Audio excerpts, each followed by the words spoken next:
Set कर दूं तो फिर मैं बात करूँ। देखो बेटा, ये एक पानी निकल गया है और देखो दूसरा पानी भी तैयार है निकलने के लिए। आ रही है? अब देखो ये 2 मॉलिक्यूल वाटर निकल गया है। अब अगला देखो ये एडजस्ट कैसे होगा। अब देखो इस C2H5 में एक बॉन्ड है ना, यहाँ पे 2 बॉन्ड खाली हुआ है। तो अब देखो NC ट्रिपल बॉन्ड है। अब देखो अगर ये मैं Cn लिखता तो तुम साइनाइड पढ़ते। मेरा इशारा कॉम्प्लेक्स कंपाउंड के संकेत की ओर है। और NC लिख दिया तो आइसो साइनाइड पढ़ा जाएगा। तो ये देखो यही तुमने लिखा है कि आइसो साइनाइड बना रहा है। ये बन गया एथिल आइसो साइनाइड। तो अब इसको ऐसे पढ़ेंगे आइसो साइनाइड। हो गया? अब मैं तुम्हें थोड़ी जानकारी दे देता हूँ। भोपाल कांड का तुमने कभी इतिहास में नाम सुना होगा। हमारे मध्य प्रदेश की राजधानी है भोपाल। और भोपाल में एक अमेरिकी कंपनी थी, carbide company, union carbide company. और उस समय भोपाल यानी मध्य प्रदेश के मुख्यमंत्री अर्जुन सिंह हुआ करते थे और कांग्रेस की सरकार थी। और उस कंपनी का जो मालिक था वो अमेरिकी था। और ये कंपनी भारतवर्ष में पेस्टिसाइड्स बनाती थी, यानी कीटनाशक दवा। और हम लोग उस समय क्लास 8 में पढ़ रहे थे। और उस कंपनी में किसी भी लापरवाही से कार्बाइड फैक्ट्री में गैस रिसाव हो गया। वहां रिसाव हुआ था मेथिल आइसोसाइनाइड। ये एथिल है ना? अगर मैं एक कार्बन लिया होता तो बोलो तो वो मेथिल आइसोसाइनाइड रिसाव हो गई। और रिसाव हो गई गैस। और उस समय रात के 2 बज रहे थे, सब लोग गहरी नींद में सोए हुए थे। 8 लाख लोग भोपाल में तत्काल मारे गए। समझ में आया? यानी जो लोग सोए वो सोए ही रहे सफोकेशन से। और फिर यानी ये तुम पढ़ना गूगल पे तो 10 लाख के करीब तो रिकॉर्डेड है। जानते हो सरकारी काम में बहुत से काम जब कहीं मुआवजा की बात आती है तो जो लोग पात्र होते हैं उनको नहीं मिलता है, जो पात्र नहीं होते हैं उनको मिल जाता है, जो नहीं मरा उसको मिल जाएगा। तो 10 लाख के करीब तो रिकॉर्डेड है, जबकि करीब 25-30 लाख लोग मारे गए थे उस गैस के रिसाव से। और कितने लोग उसके वजह से आज तक अभी पीड़ित हैं। मतलब उनको कैंसर हो गया, किसी को लंग्स पंक्चर हो गया, मतलब बहुत सारी प्रॉब्लम शुरू हो गई। तो ये बहुत ही जहरीली और बहुत ही खतरनाक गैस है। अब यही चीज जो तुम मूली खाते हो, मुरई खाए होगे तो उसकी तीखी महक भी होती है और तीखा लगता भी है। अब मूली के अंदर आइसोसाइनेट, साइनाइड नहीं है, यानी मूली जो तीखी या लगती है या दुर्गंध देती है वो आइसोसाइनेट है। यानी आप समझ गए हो कि अगर मैं तुम्हारे कोऑर्डिनेट कंपाउंड की भाषा में लिखूं तो बोलो NCO। ठीक है? ये आइसोसाइनेट है। ओ नहीं लगाएंगे तो आइसोसाइनाइड आ जाएगा। आधे के हे लगे लिख देंगे तो साइनाइड आ जाएगा। जानते हो सबसे तेज चला है। यानी सेकंड का 5वां 10वां हिस्सा या 100वां हिस्सा भी नहीं देता कि आप बता सको ये स्वीट है कि सावर है। एक वैज्ञानिक ने प्रयास भी किया तो पहला ही अक्षर लिख पाया S। अब S का मतलब स्वीट भी है सावर भी है। उसकी जान चली गई बट पता नहीं चल पाया कि ये स्वीट है कि सावर। साइनाइड बहुत तेज है। और जब आज से करीब 10 साल पहले जब श्रीलंका में जानते हो कि विश्व का सबसे बड़ा आतंकवादी संगठन लिबरेट था, LITTE, liberation of human Tamil tigers, और उन सबों के पास फाइटर प्लेन तक था। अपनी आतंकवादी इतना मतलब उन सब आगे हो गए थे। जैसे इस समय तुम देख रहे हो अरब में लड़ाई चल रही है, हिजबुल्ला और HTS के ग्रुपों के पास फाइटर प्लेन हो गया है। यानी ये आतंकवादियों की बात हो रही, किसी राष्ट्र की बात नहीं हो रही। सोचो, और ये कोई करता नहीं है। ये धनी देश जो विकसित देश है वो अपने स्वार्थ के लिए उन्हीं को लड़ाते हैं, और जब वो लड़के उनसे लड़ने लगते हैं तो ये उनका दमन करते हैं। और ये लड़ाते इसीलिए कि ये लोग लड़ते रहे ताकि हथियार उनका देखता है। जैसे इस समय सबसे ज्यादा फायदे में अमेरिका है, सबको हथियार बेच रहा है, लोग लड़ रहे हैं। तो ये उन लोगों की चाल होती है। जो पढ़ा लिखा दिमाग वाला व्यक्ति है तो मरो से हमें क्या कहना है, लड़ो तो लड़ो। और भारत एक ऐसी जाति है विशेष रूप से विश्व में जो जिसके अंदर ऑर्थोडॉक्सपन है, मतलब कट्टरता है। वो अच्छा बुरा सोच ही नहीं पाते, तुरंत लड़ने लगते हैं। जैसे अभी सऊदी सीरिया में 2 ही गुट जो विद्रोही थे वही लड़ना शुरू हो गया है। बात समझ में आ रही है? वही लड़ रहे हैं आपस में। अब इधर इजराइल की लड़ाई के बाद बिल्कुल अपने में लड़ रहे हैं। तो पढ़ाई लिखाई बहुत कुछ प्रभाव डालती है। अब पकड़ो ध्यान से। तो ये कौन था? Ethyl isocyanide. अब हम तुमको यहाँ पर बेटा रिएक्शन दिखा दिए। अब तुम्हें इच्छा हो ऐसे याद तैयार करने का, ऐसे तैयार करो, या बोलो एक लाइन में लिख सकते हैं। एक लाइन में लिखोगे तो बोलो यार 3 हो जाएगा, बस। और तो कुछ नहीं करना है। तो जिसको सिस्टम से सीखना सिस्टम ले, जिसको रट्टा मारना है ये रट्टा मार ले। बोला यहाँ से 3 हो जाएगा। अब हम बोल रहे हैं लिख देंगे 3 बोलो 2 ठे पानी निकला हुआ है, 2 ठे पानी निकल गया और ये बन गया आइसोसाइनाइड। हटा के एनसी कर देगा।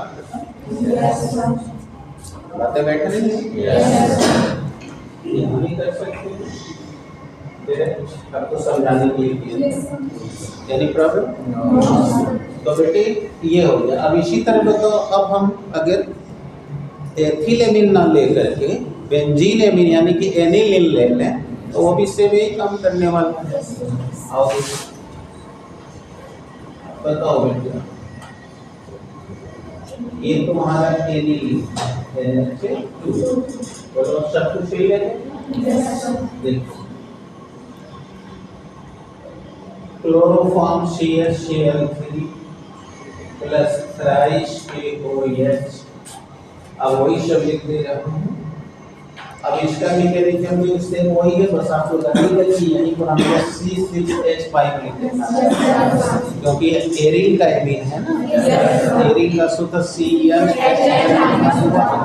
तो C6H5 तो वही हो गया। तो बेटा ये हो जाएगा आपका ट्वाइस H2O और ये हो गया ये बेंजीन रिंग हो गई और ये हो गया MC यानी बेंजीन आइसोसाइनाइड। ठीक है बच्चों? एक अब क्रिया हाफ में मस्टर्ड सुने हो ना? मस्टर्ड माने सरसों होता है, सरसों सरसों। मस्टर्ड आयल क्रिया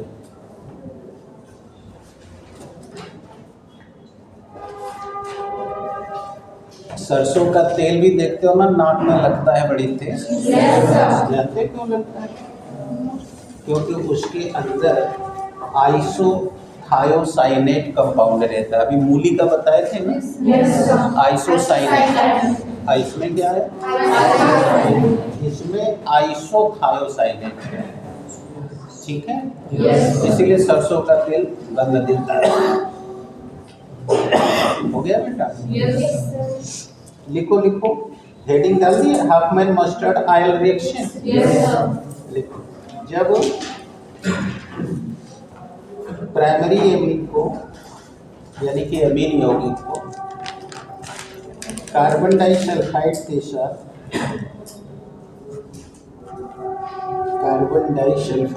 साथ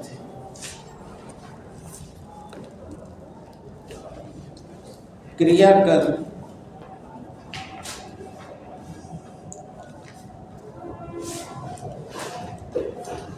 डाइथायोकार्बोनिक अम्ल का निर्माण करते हैं,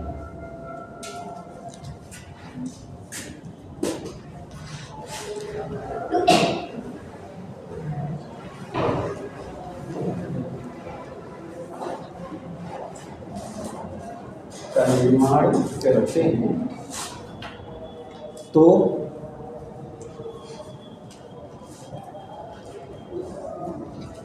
इसे मर्क्यूरी क्लोराइड से क्रिया कराने पर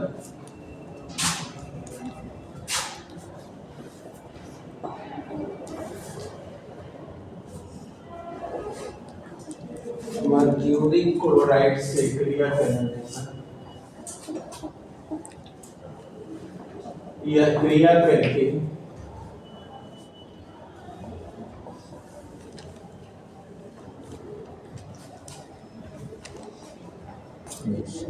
हो गया बेटा? Yes sir. यह क्रिया करके एथिल आइसोसाइनेट बनाता है।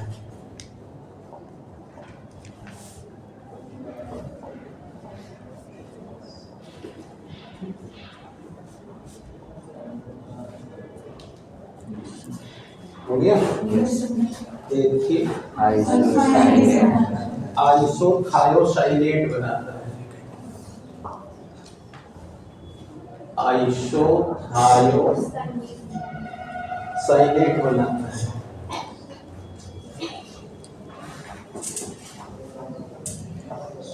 बोलिए, हो गया?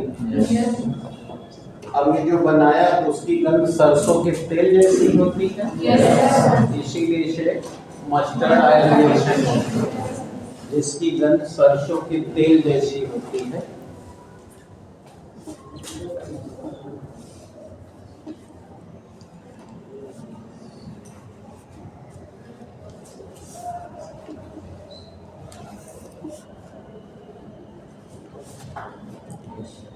हो गया बेटा?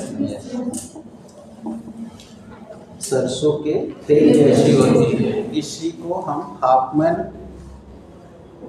मस्टर्ड ऑयल रिएक्शन कहते हैं। हाँ बेटा, लिख लो। When the amine compounds are reacted with carbon disulfide,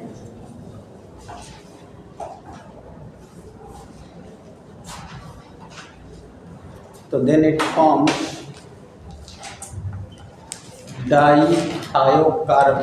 dithioorganic acids।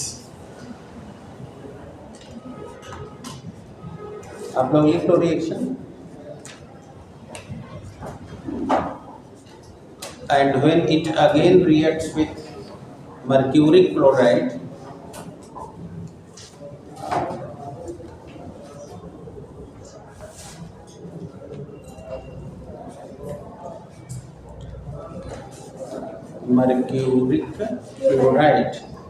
so then gives ethyl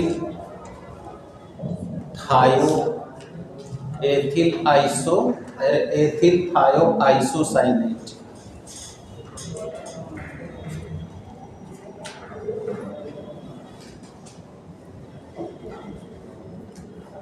which smell is like mustard oil।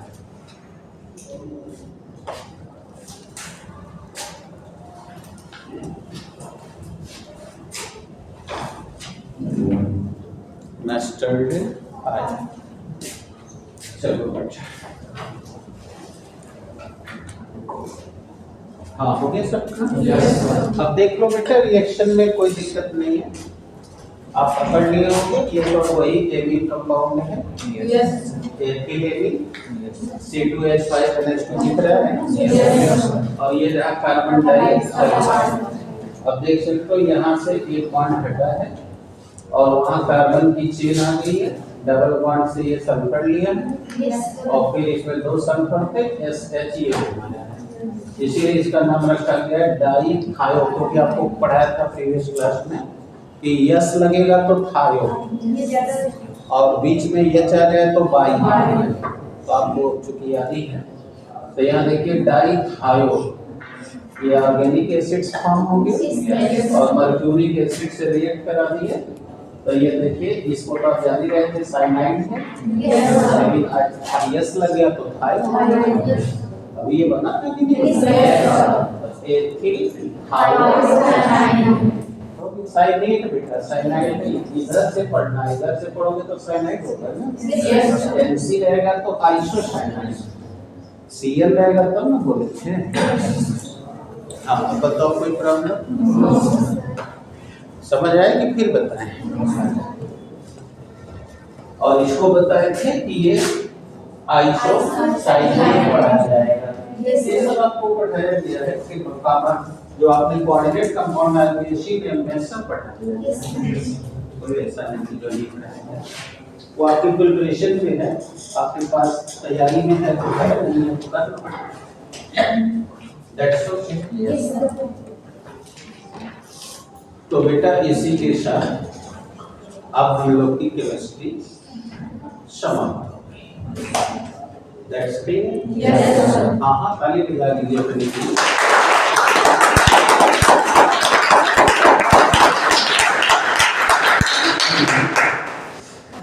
कितनी बार था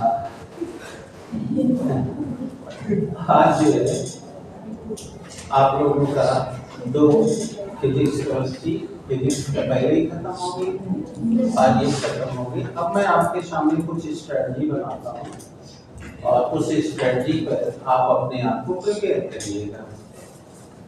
और फिर जब परीक्षा थोड़ी दिन और रह जाएगी तो फिजिक्स और केमिस्ट्री दोनों में से काट के बता दूंगा, अब इतना तैयार कर लीजिए हो जाएगा।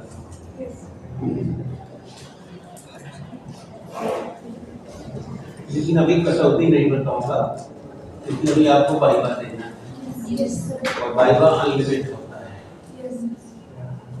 फिर जब एग्जाम आप प्री बोर्ड से खाली हो जाएंगे तब बताऊंगा कि अब इतना आप फोकस करिए, गाड़ी निकल जाएगी। तो चलिए अभी की स्ट्रेटजी क्या है?